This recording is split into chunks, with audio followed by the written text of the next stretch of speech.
Thanks for staying tuned to your station, the Africa Internet Television, and welcome to your program, Security Watch Africa. Only on this channel and on this program, we'll bring you that information you need to keep your life safe and secured. Welcome to the program today. My name still remains Patrick Abambo.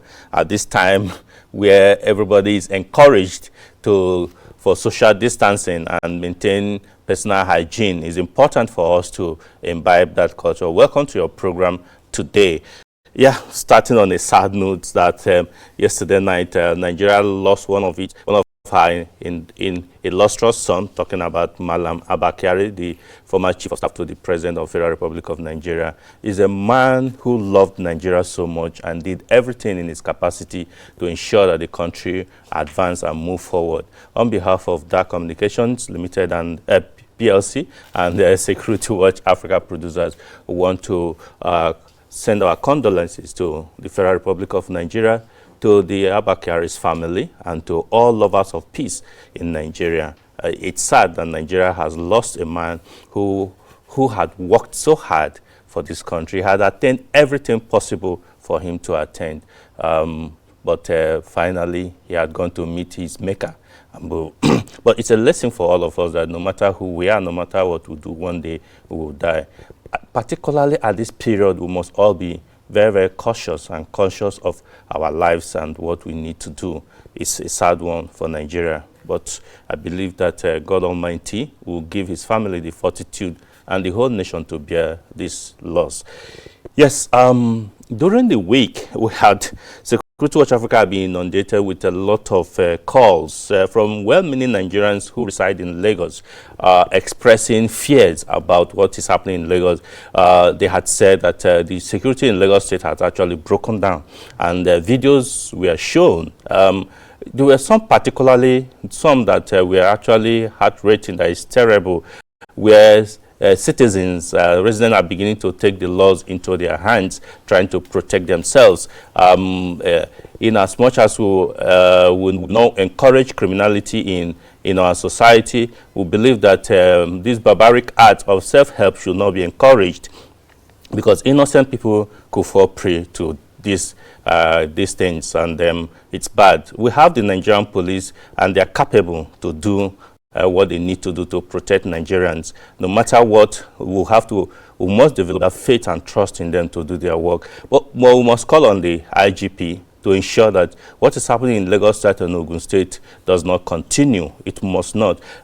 He had quickly dispatched some crack team to those two states to do the needful, and they have immediately started work. Kudos to the IGP for that. But we must also ask that the local leadership of the police in those two states must be called to their responsibility. There seems to be a disconnect happening over there. I'm sure that the IGP must have cautioned them, and they must sit up to do the needful, and so that they will be renewed confidence in the police in Lagos State and Ogun State, because it's no longer a joke. Anyway, most of the streets are filled with bomb tires because people are keeping vigil to protect themselves. We must not encourage that in this modern day Nigeria. Yes, I must tell you that the week had been loaded with a lot of activities, a lot of things, even as the whole world is battling with coronavirus, COVID-19. The fight against insurgency and terrorism is also going on in the Northeast and everywhere. And I'll tell you that as it is today, Nigeria military, Nigerian army is even more reinvigorated to ensure that these criminals, these terrorists or whatever they are pushed out of our territories. During the week, the Nigerian army received some vehicles, and they've already inaugurated this vehicle into the theater of war, and some other things are already being gotten. Sit back as we bring you this report from Shuli Daniels, Security Watch Africa. So the Chief of Army Staff, Lieutenant General Tukur Yusuf Burata's desire to win in the fight against terrorism and insurgency, the Nigerian Army has integrated 55 Buffalo four-wheel all-terrain vehicles to be inducted into operations in the Northeast. The Chief of Army Staff, who was represented by Major General Joel Onigbe, the Chief of Logistics at Army Headquarters, stated that the model of vehicles is an asset and indeed a force multiplier, particularly in the northeast terrain, where the armed forces of Nigeria is conducting operations against terrorists. The strategic directive of the Chief of Army Staff for year 2020 is to sustain a responsive and professional Nigerian Army in the conduct of its constitutional duties. And one of the key tenets of this directive is sustain logistic support to all Nigerian Army formations units in operations. The Nigerian Army has witnessed unprecedented procurement of equipment and plant in the last 4 years. All the formation and units of Nigerian Army across the country have continued to be issued with various types of vehicles for troops mobility, movement of logistics, and combat maneuvers. These include Toyota Hilos, Buffaloes, Innocent motor vehicles, and Peugeot, amongst others. Accordingly, today, I'm privileged to commission about the Chief of Army Staff quantity 55 Buffalo 4-wheel all-terrain vehicles. It is believed that the vehicles will increase the mobility and combat efficiency of the Nigerian Army troop in mission areas, and particularly at the front line. This model vehicle is an asset and indeed a force multiplier, particularly in the northeast terrain, where the armed forces of Nigeria is conducting operations against the Boko Haram criminals. It is therefore my belief that the vehicles will increase the mobility and combat efficiency of the Nigerian Army troops in missions area. Chief of Army Staff special thanks goes to the President and Commander-in-Chief of the Armed Forces, or the First President of Nigeria, President Muhammadu Buhari, for his committed leadership and support to the Nigerian Army. Let me also quickly state the honorable letter to Nigerian Army, to the President, Commander-in-Chief, as well as the Constitution of the Republic of Nigeria. We shall remain focused in ensuring that the Nigerian Army continue to defend the nation from external and internal threats, as well as providing aid to civil authority in other national emergencies, such as the COVID-19 pandemic, through responsiveness and professionalism. Pointing that the Nigerian Army has witnessed unprecedented procurement of equipment and plants in the last 4 years, the COAS said all formation and units of the Nigerian Army have continued to be issued with various types of vehicles for troops mobility, movement of logistics, and combat maneuvers. I, the Nigeria, will hereby commission these Toyota Buffalo all-terrain vehicles for the use by our troops in the prosecution of the ongoing war on terrorism in the Northeast.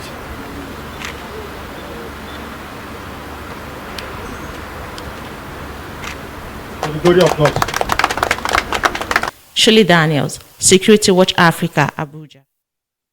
Yeah, welcome back. We want to say kudos to the Nigerian Army for that, and we'll employ the officers and soldiers to utilize this equipment effectively so that peace can be restored to the troubled areas in the country. Yes, we've come to what is happening currently, issues of coronavirus. I already have in the studio with me our usual guest that looks at what is happening, talking about Dr. Chukwuemeka Kanebi. It's a pleasure to have you in the studio. Thank you so much, Patrick. Good to have you. Yeah. Okay, before I get back to you, we tried actually to be able to find out how and what is happening in terms of compliance to the lockdown that is being that was signed on by the President of the Federal Republic of Nigeria. Security Watch Africa's crew went on the streets, particularly to witness what is happening, and Peggy Agbe brings to us this report. To demonstrate government's determination to enforce the lockdown order as issued by the Nigerian President Muhammadu Buhari, the Federal Capital Territory FCT administration has established mobile courts to try violators of the presidential order. Working in collaboration with the FCT's Enforcement Task Force on COVID-19, the court sits and try violators who were arrested and brought to it by the task force. As Security Watch Africa's crew moved around Abuja to assess the level of compliance, some members of the task force were seen carrying out their duties. The social distance give it to you, why can't you observe it? It's for your good. We allow you to move, doesn't matter that you should carry, you should not observe the social distancing. Yes, sir. Fine.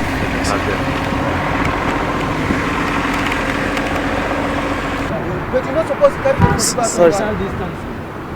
Violation. I didn't hear that. You didn't hear that? Yes. You are not aware of the social distance, huh? You are not aware of the social distance. We are doing that. We are encouraging that. Why we are encouraging? Why do you carry 4 people at the back? Security Watch Africa's crew also witnessed one of the mobile court trials under the popular Dantata Bridge along the Abuja Airport Road. It is observed that majority of those arrested were people who were caught jogging or walking in violation of the lockdown order and social distancing. The strict enforcement of the lockdown order is said by experts and government as a way to prevent and check community spread of the coronavirus pandemic. Peggy Agbe, Security Watch Africa, Abuja. Yeah, welcome back. Really, the man said that they encourage social distancing, and yet he has 4 men packed at the back. You can imagine that. But okay, we also try to find out how the Federal Road Safety Commission is also carrying out the enforcement, because we understand that some people are traveling at night to try to beat the Federal Road Safety Commission personnel from arresting them. So sit back as we bring you this report with our interview with the Corps Commander talking about BC Kazim on what the road safety is doing. We have always had that instruction of lockdown, that is locking down there's 2 states and Federal Capital Territory. And we worked assiduously with other security sister agencies to make sure that we do our best in making sure that people do not move from one place to the other. But unfortunately, most of those travels have to be in the night, happen in the night. And our men, because we do not carry arms, we do not patrol in the night. And because of this, I have seen the IG coming assiduously to make sure that this thing is stopped. We are not even supposed to move in the first place. So we are not actually focusing on some other offenses apart from the one that has to do with social distancing and overloading. We will do so. Then the other one is when you are about to evade that lockdown proper. So these are, as at the last count, we've had about 600 vehicles impounded for overloading and social distancing, and about 8,000 for trying to move from one place to the other when we are not supposed to do that. Okay. The commercial is trying to alert Nigerians that COVID-19 is real, and we must start to look at what the government is doing. Is government doing it just for the fun of it? No. The government is trying to prevent community spread. And the only way that the community spread can be altered is if it's a situation where you stay in or confined. And if they are even saying market, they are saying market within your neighborhood. They are not saying if you are in Jabi, you should go and you should go to Gwarimpa to buy things. No, within your own vicinity, so that it's going to be, it is for the good of us. And FRSC is out to make sure that we contribute our own quota in making sure that the spread is altered. Welcome back. Yeah, FRC is contributing their quota, and every Nigerian is encouraged to also contribute this quota. Here in that communication, we are trying to do ours, because looking at the statistics as at last night, it's quite rising. Yes, here the doctor in the house here will tell us what is happening. Because the last time you were in the studio 2 weeks ago, it was about 200. Yes. Today it's close to 500. Yes, we're inching closer to 500. But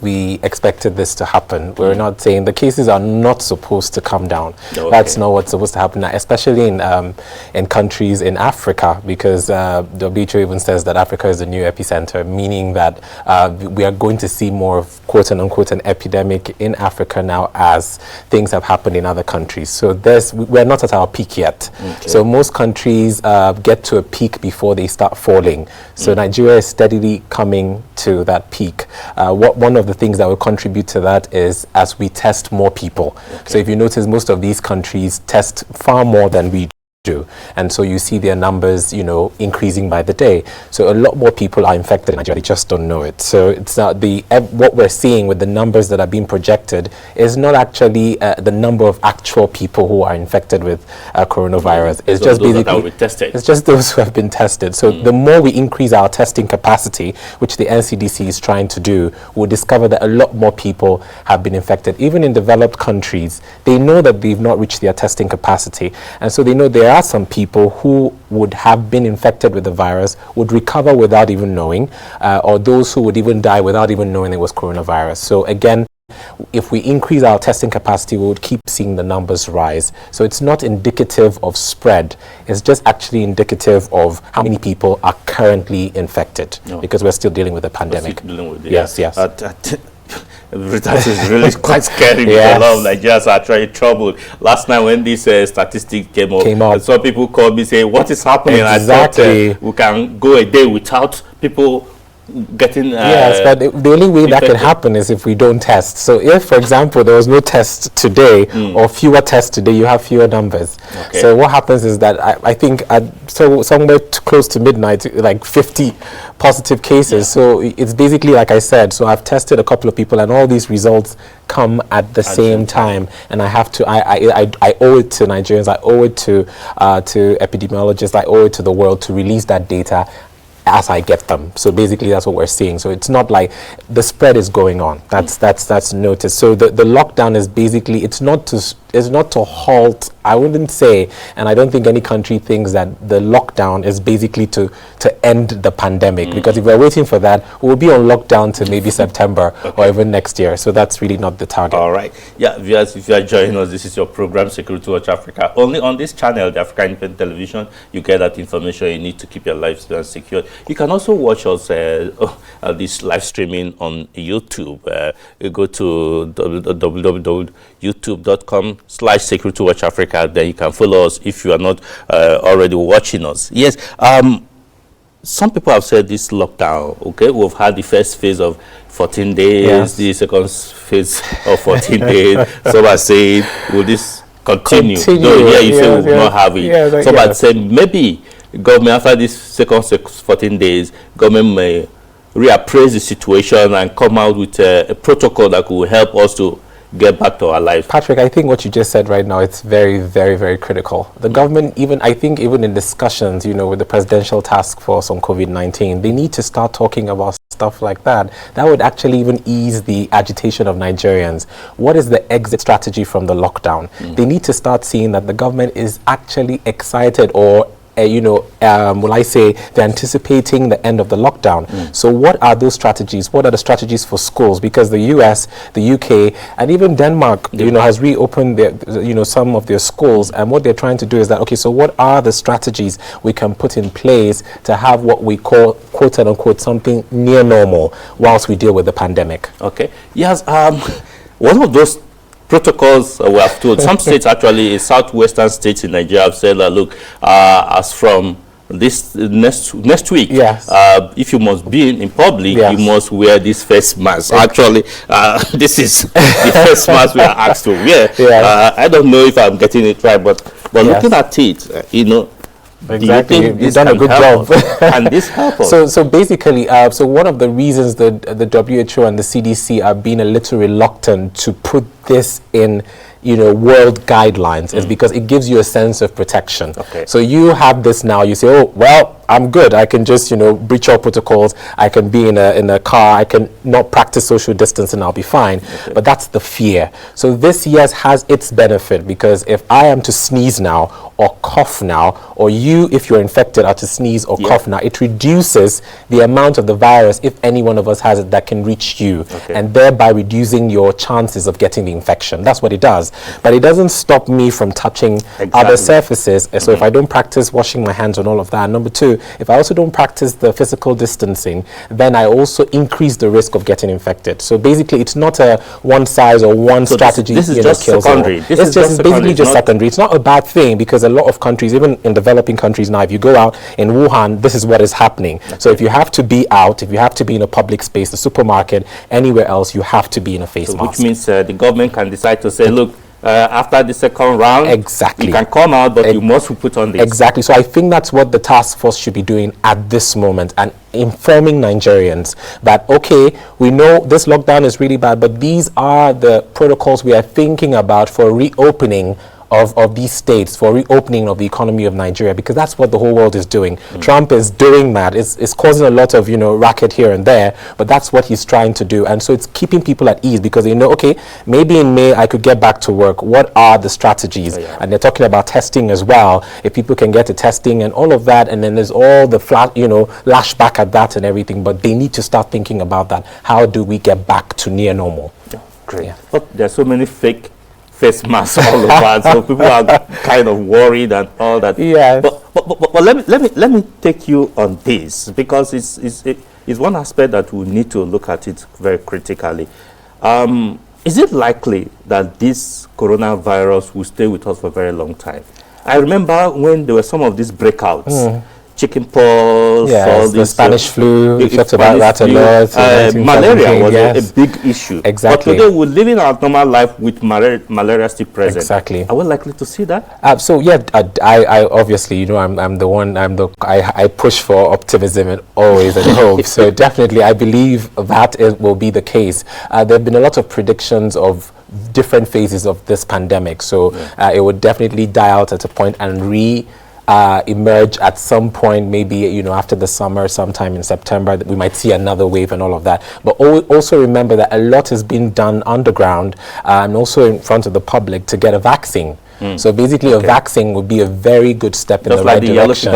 Just like the yellow fever vaccine and the smallpox vaccine that was there, and polio vaccine. So once a vaccine comes, and then we're able to get people inoculated, and then they have some immunity, you tend to somehow just eradicate the virus at some point. And this vaccine will be made available to the most vulnerable before it gets to every other person. And obviously, a cure also would also be a very good one. Finally, we must live. We must live, because we're putting the signal to live. But in one word, is this a death sentence? No.